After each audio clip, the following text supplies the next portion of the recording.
be sharing one of my favorite razor techniques for taking the bulk out of a bob. You know, very often when we think of a bob, something more one length or graduated that's going to be, tends to get, if it's cut very solid, it tends to get a bit wide at the bottom. So by using the razor and kind of undercutting and collapsing this area and then keeping the top a little bit longer to fall over, it's a nice way to modernize it. I'm going to take this length up to kind of above the shoulder, but I'm going to layer it through first. Okay, so all this is designed to give me more looseness and movement.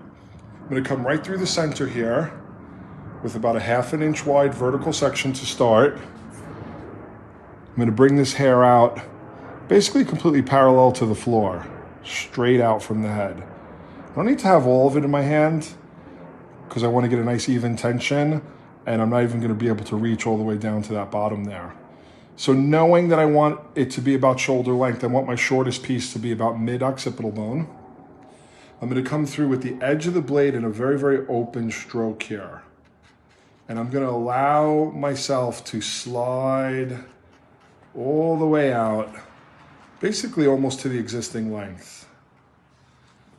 I want to see that shortest piece right about mid-occipital bone, and I'm going to take my length up to here, and what that's going to do from here to here is make that very lean, so when this hair falls over it, you can see I've got kind of half a horseshoe in the back here sectioned away. That hair will be much less layered. You know, so this is a form of an undercut. You know, it's going to live underneath the top section. And again, I'm going to cut the length after I layer it. I think that what that does for me is it just creates more softness in my line.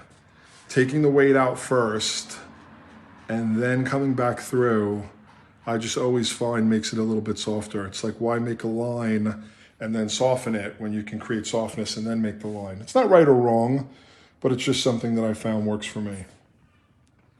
You do have to be dialed in, you know, to where your final length is going to be so that you don't kind of lose the plan. As far as over direction, I'm doing what we would tend to call triangular. I've got a lot of extra length behind the ear, so I know I won't get a hole. So I don't feel like I need to over direct totally back to number one or over direct back very square. I'm truly kind of coming back to the previous section, and then it gets a little bit more over directed past the round of the head here. But I will stop at the back of the ear and treat this panel here separately so we can start to get that out of the way. This comes back and out. Working with the edge of the blade so that the texture is a bit chunkier rather than working with the blade very, very flat, or even what I like to call on the bias. I'm just going for kind of a chunkier feeling in the ends of the hair. Hey Gerard, is there any way you can just recap what you're doing here? We've got a lot of people that just jumped on and... Yep, so I'm gonna work on kind of, at the end it's gonna be kind of a long bob. And my goal is to take the bulk out of the bottom of the bob. So you see the way this hugs into the head now when I press that down? And even though I've got plenty of length down here, I don't have a lot of weight. So by cutting from short to long, I can collapse this, hug the head. Then when I cut the length in here, this can fall over and be more one length with texture. So you can see the sectioning. I've got a little rectangle on the top above the round of the head. And then I've got a little bit broader of a half circle in the back. And what I'm doing here, and I'll do it on this side now, I'll lower her down a little bit for ease in body position. Tilt the head away from me, about a 1/2 inch section, just slightly angled for comfort. Coming back, I'm letting the length drop away, even though it won't truly be disconnected because I'm working out to the existing length. Coming in with the edge of the blade in a pretty open stroke. So that means deep stroke to get a real chunky texture into the layering and to really collapse the underneath so that when the top comes over it, I don't have a lot of bulk. Now this length I'm gonna cut next. So you could leave this and call it like some kind of a shag, but that's not what I'm going for here. It's gonna come up. And the reason why I cut it afterwards is I find that it just comes out a lot looser. You get more texture. You know, if you wanted to be safer, you could cut the length first and then layer.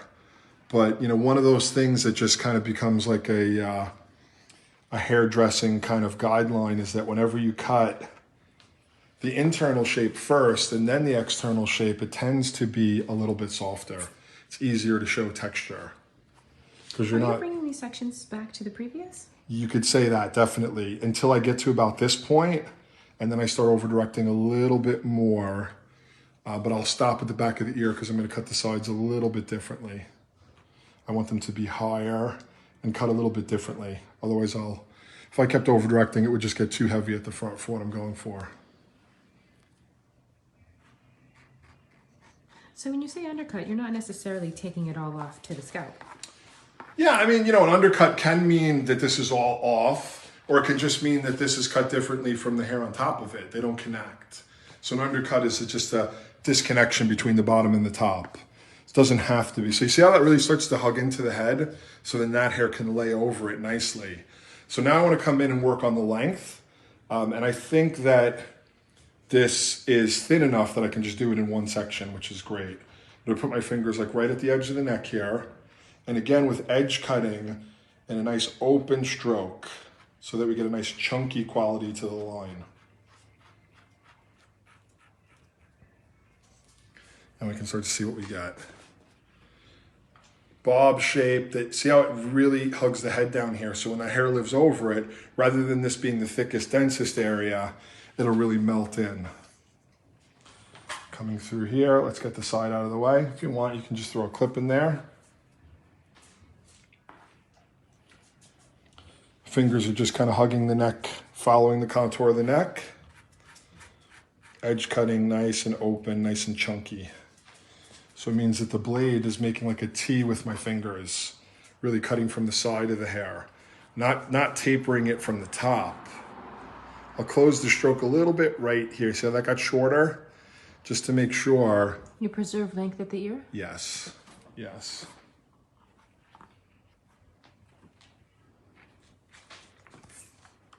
Coming through again on the opposite side.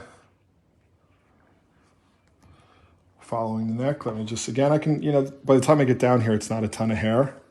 So I'm just taking it all in one. If you felt like you had more hair to work with, you could definitely do a little bit more subsectioning. Remembering to close it down here a little bit more behind the ear. Now, when taking your undercut sections, did you have your length in mind? Absolutely. I knew that the shortest piece I wanted to be about mid-occipital bone, and I knew I wanted the length to be like right above the shoulders here. So, if this was the shoulders, it's just right above the shoulders. It's super important that you have that in mind. And if you wanted the bob longer, then your longer piece would go past? Probably, because, the more extreme, the more extreme, the more extreme. It's just going to elongate the head. So to me, this is about like the shortest piece reaches almost halfway to the length. That's generally like my rule of thumb for something that I don't want to be too exaggerated. Before you move on, Charlie was wondering what angle is the razor? It's what I call edge. Right, so it's T to the hair. So if this is the section, the blade is T to the hair. This would be bias, this would be flat. Both of these things would create a lot more thinness. This would create a lot of thinness.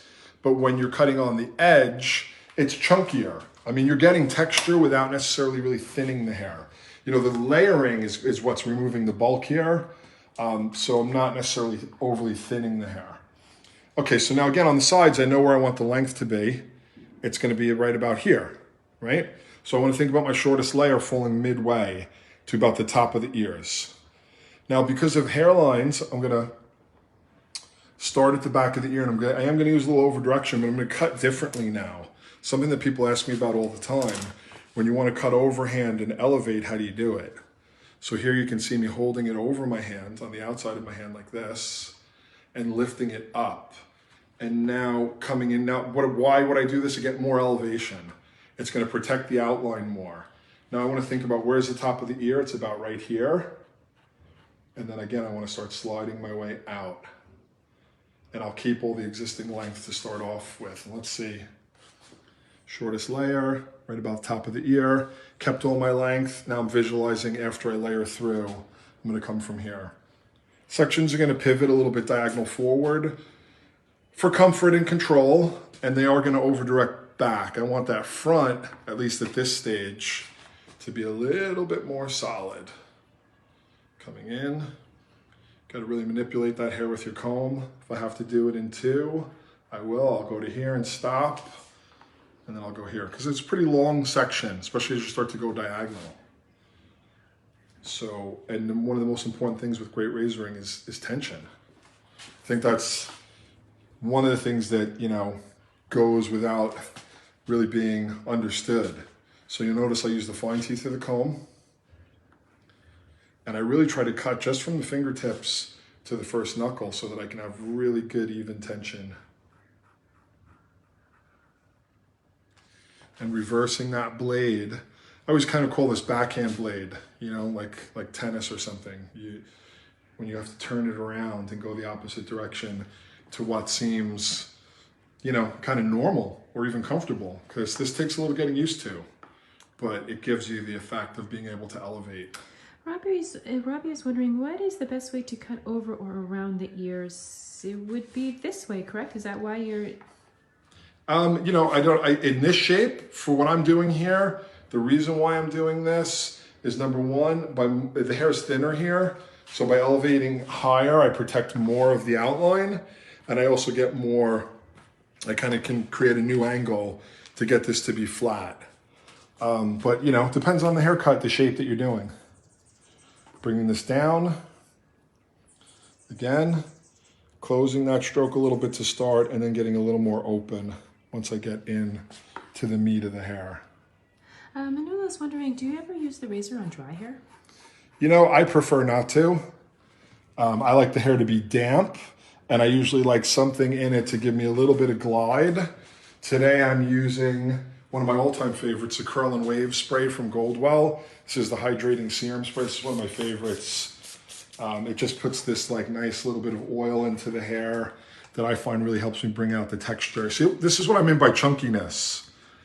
That's what I was going for, like a nice chunkiness in the hair. Like so. And I like that little kick that I'm getting there. There may be some corners and things to deal with as we move on, but I'll deal with them a little bit later after I get the basic shape in. I still like to follow the same kind of concepts of basic shape. Okay, so on this side, first section, can be a little bit diagonal forward. I like my razor sections most of the time to be about a 1/2 inch. Now body position, I'm gonna have to either turn the client all the way around or turn myself all the way around. I wanna check that head position. I wanna think about where my shortest piece was, where it fell to about the top of the ear. So now I need to do the same thing here. And the reason being, you know, to get into this hand position, you have to kind of come from this angle. Starting here, sliding out. And really most important thing is, where's this short piece? So I got pretty good. I think this might be a smidge heavy, but that's the beauty of razoring. That's really easy to just kind of dust into. I'm not even gonna slow myself down too much, because I know that it's just a tiny little scribble.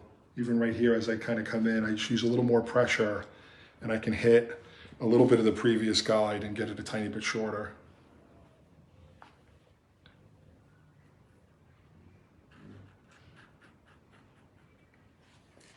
Sections again are diagonal, over-directed back toward number one, so that there's a little bit less layering next to the face.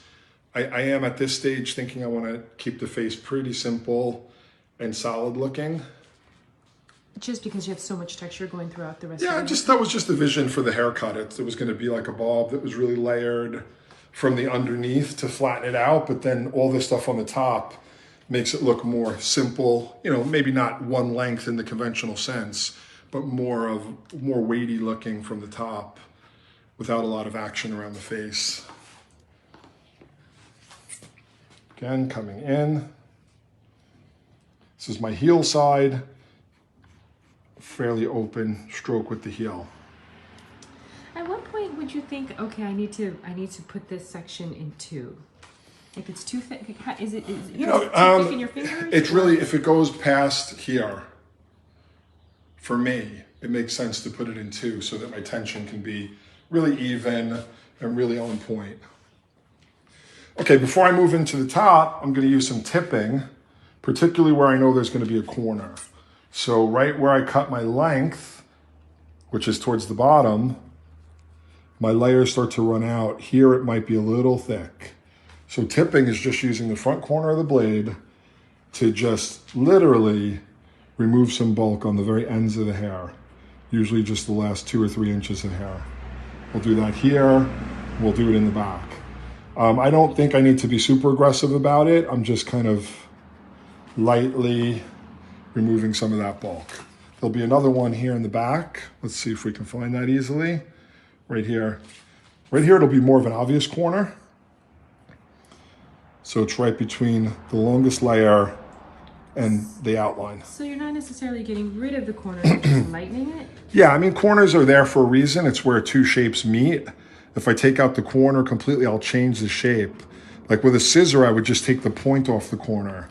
The razor, you can tip into the corner. It just makes it more flexible and helps it to grow in better. You won't necessarily see a corner here because by the time you get to the front with the over direction, it's almost one length. But the corner becomes a little bit more obvious as you work your way back. Like right here, you start to see it. And in here. And it's definitely in the back because of the head shape and the big difference between the shortest part and the outline. The corner is very obvious. It's right here, about mid-occipital bone.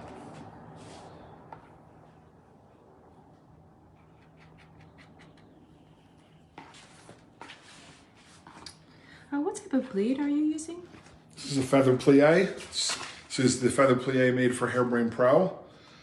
So it's the only razor that I use, the one that I find by far the best. We sell them at hairbrain.pro, which is our online tool store. What makes it the best?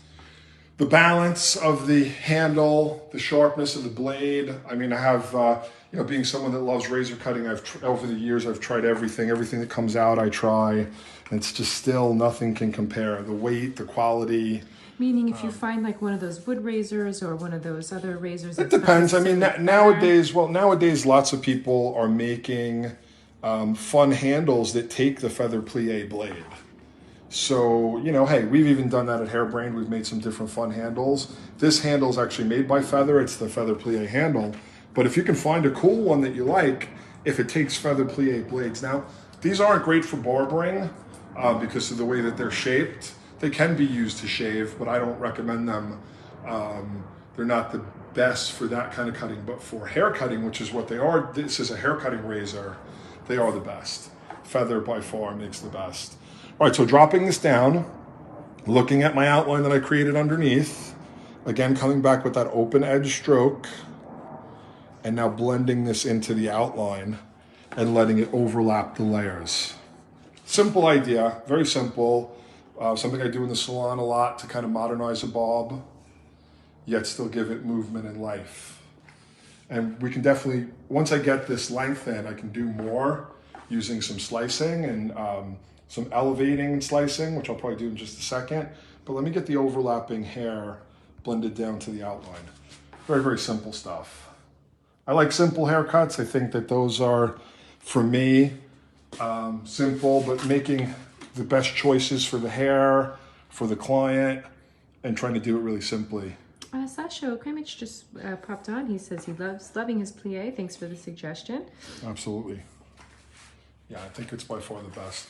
So here you can start to see the weight from the top.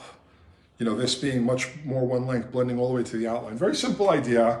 Just a bit undercut layering through the back and through the temples, and then bringing this down over it. I will do some detail work so this is the opposite. So how on the underneath I wanted to cut the outline last? On the top, I want to cut the outline first so that I have the weight, and then I can just lighten it a little bit. Nothing as dramatic as what was done on the underneath. So this is kind of, the concept really being exposed in a way, because I'm just doing exactly the opposite. Cut the length first, and then decide what you want to do to the inside, which I think will probably just be a technique that I call slicing. Very, very simple. Again, a beautiful way to cut like multi-dimensional hair color, block color, or something where you want, you know, different areas of the hair to have different colors, but you want them to kind of fuse together nicely. Bringing that down. Kind of a smaller stroke on the sides here. We've got a nice softness from the top. So I want to keep this stroke smaller so that there's enough weight. And then if I'm going to take out weight, it'll be behind this line more. Over direct that front back a little bit. Here I'll start by taking out a little bit of weight, because that just seemed a little thick to me. It's completely one length uncut hair at this point, and it doesn't have any layers underneath it here.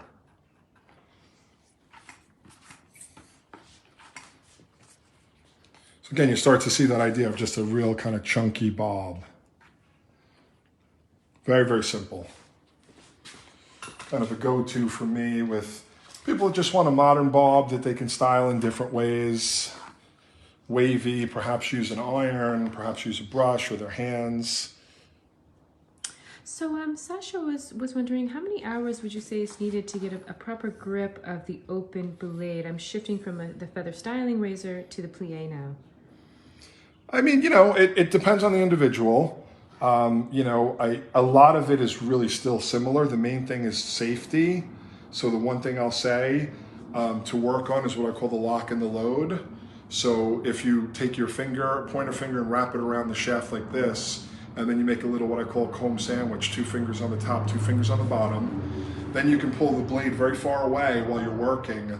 And you want to be able to rotate the comb without it hitting the blade. This is kind of the dexterity. And then, you know, see the difference. If I put my finger on the blade, the razor is very ambiguously moving around and doing whatever it wants to do. I would say that's the main thing to practice. But if you've been doing a lot of razor cutting, it should just be like, you know, like the guardrails are off. You know, if you understand razor cutting's, I can use any razor, and you know, I know that if you've had some understanding of razor cutting and the different rotations and what it does to the hair, and this should just feel like, it's like finally you've got the power of the blade. It's like full capacity. Okay, so that's looking good to me. It's exactly where I wanted to be. Now I just want to get, not on the ends, because I don't want the ends to get too light here. I'm just gonna come through. I'm gonna start right over the ear here. I'm gonna drop her down because we're gonna go backhand again. And I wanna drop out the bottom. And I don't wanna change any of that. That's kind of my one length shape that fell over it. But I wanna come into the middle here without even going all the way to the ends, just like 2 or 3 inches in the middle here, and put some surgical weight removal right there. Just a little bit. Not going all the way to the ends. I mean, obviously cutting down here will take a little bit of the ends away, but by stopping before you get too close, you're not gonna overdo it. So just right in there.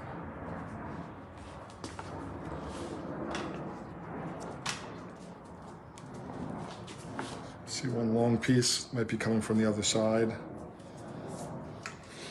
And in the back, I'll just do this all in one. This whole, you know, this is an Erica mannequin's smaller head. It's actually more true to like a real person's head. Sometimes the mannequin heads can be quite large, but I'm gonna take this whole quarter segment of the head in one. Sid Sutong is loving this. It's always a pleasure to see you here with us. Hey, Sid, send Kelly a message so that she can book you for some lives, right? Kelly, you know, I guess she'll let you know where to send the message. We'd love to I know you got a lot of exciting things going on. We'd love to have you live again. We miss you, bro. Miss you, bro. All right, coming up, again, just focusing on the middle of this, not going all the way to the ends.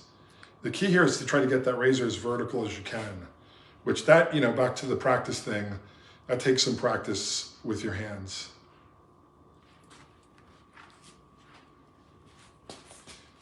Here, so there's one over the ear, one in the front. If I take too many little sections and do this, I'll shred the hair out too much.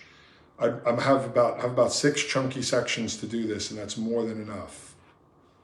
If I go through too many times, it'll be thinner than I want here. But if you wanted it thinner, you could go through in a lot more sections. I'm just bringing this together. And you know, by the time I get where I want to get, it doesn't feel like I've got an extra ton of hair in my hand. Like, look how fine that is to begin with.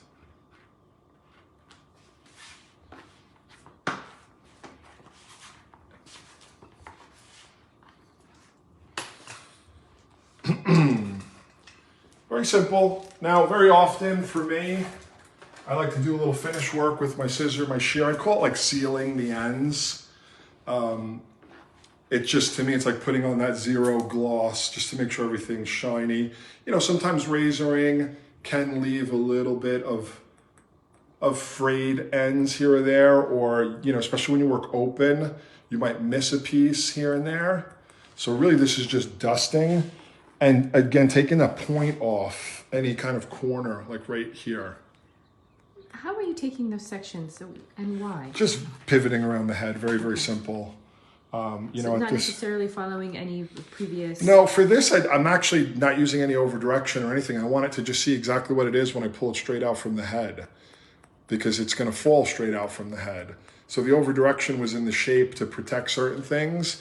But now again, I don't know what you'd want to even call that. It's a fraction of an inch, maybe a quarter or an eighth of an inch is changing in the haircut. If I was taking more than that, I'd be concerned. But you see, I'm just kind of beveling. And you know, so you might think, well, what difference does that make? And to me, the difference is the difference between a really good haircut and a great haircut. How it's going to fall, how it's going to live, how it's going to grow in. Which, let's be honest, is the main thing. If you want to charge more for a haircut, and people say, well, why, you know, why are you worth more? Yeah, you can say, I'm cooler, I'm this, I'm that, or you can just say, hey, my haircuts last longer. You know, you'll need less, if you want to do the value proposition, you can just say, if I cut your hair, you'll need less haircuts. You know, so for you, you might need a few more clients, but maybe not, because, you know, the price is so much higher. Or as high as you can get it to be. But my whole point there was that the little finishing details make it go from good to great, make it grow in that much better, last that much longer. You know, I can remember sometimes when I was working in academies, doing little things like this, there would always be one student, you know, somewhere along the line. I think, oh, is that really necessary? That little bit, what difference does that make? Is that just for show? And the truth is, no, it's not. It is the difference that makes the difference. Let's have another look at this outline. Just like most things, you know, towards the end, after you've changed everything, your outlines can kind of shift around. So I'm going to come back here and do a little work with the scissor. Kind of roughed it in earlier with the razor. And now just detailing with the scissor. Especially here in the bottom, pressing down. You know, see how the hairline's reacting and moving. These are the new HB Pro 6.5 inch AG. So it's the longest scissor we've ever made. You know, to be quite honest, this type of length, a lot of people like to use it for the kind of cutting I'm doing here, like the pointing and refining. So it's nice to have that finally in our repertoire. We've had it in 5.5 and 6 inch. But now we have 6.5, and I'm very into it. You know, I might not use it for like basic precision shapes, but for this kind of pointing, the longer blade makes it easier to just move the tip around without having to do a lot of movement from my hand or my arm.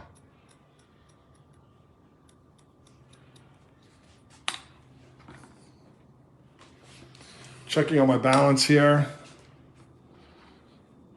Good. I wasn't sure how good we were, but we're actually pretty good. All right, let's redamp the hair. Again, with a little bit of the Curl and Wave Serum from our friends at Goldwell. Love this stuff. It does exactly what it says. It's like a really light serum that activates curl and wave in the hair beautifully. Redamping that hair. And then we'll use a little bit of the curl control from Curl and Wave. And I'm just gonna let this dry naturally, guys. You know, put her outside in the beautiful Southern California sunshine. I did an online class yesterday, a private one, where I had to do like a full blow dry. And a little rusty, Gerard. no, it's just never fun, you know. It's like noisy and people can't hear. And anyway, I'm lazy when it comes to blow drying. Don't hate me. But the truth is, I really like natural hair. I'm so glad that we finally gotten to a place where a lot of hairdressers are embracing it, a lot of clients are embracing it. You know, product has come so far, even in the past. Let's just say the past. I've been cutting hair for 31 years, and I can't even tell you how far it's come since then. When I started, it was, you know, gel and mousse and a little bit of blow dry lotion were the three things. So it was like, do you want a wet look or a dry look, or do you want to blow out? Now we've just got so much detail through product. But again, you can see here, when you look at it, it's deceptive because it's got the one lengthness of this reaching all the way to the bottom, but it's got the collapsed vibe on the underneath. Again, very, very simple. I'll be the first one to tell you, I don't particularly feel haircutting needs to be complicated. Should be easy to do, easy to understand. And if it is, then you can focus on how well you're doing it. You know, how great your hands are, how much you understand the hair. But again, there's so many different philosophies, which is what I love about our craft. There's room for everyone and everything. You know, you find what works for you. And remember, what works for you today doesn't need to work for you next year. You might change your style. You might change your message. Your clients will just be more interested. Nobody wants someone who's always doing things the same way forever. So keep an open mind, an open spirit, have some fun. There you have it. Fun little razor cut. Hope you guys got something out of that and enjoyed it. Peace out to my friends all over the world. Peace in Ukraine.